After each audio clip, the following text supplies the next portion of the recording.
How often should I redesign my website if I'm a dental practice? I get that a lot and I want to address that today.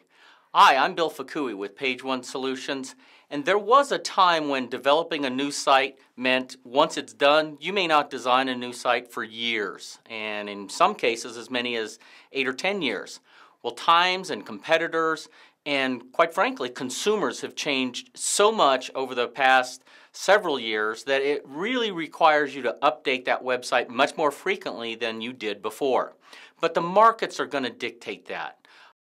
And there's also, at what point do you update the website or do a complete redesign?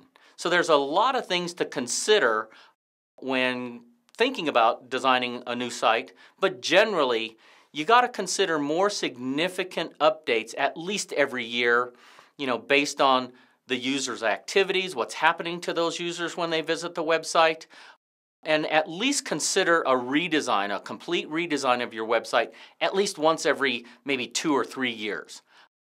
If you'd like more information or if you'd like us to take a look at your website to see what we would recommend, give us a call. We talk to practices all the time and would be willing to share our information with you. We'll look forward to hearing from you. We'll talk to you soon.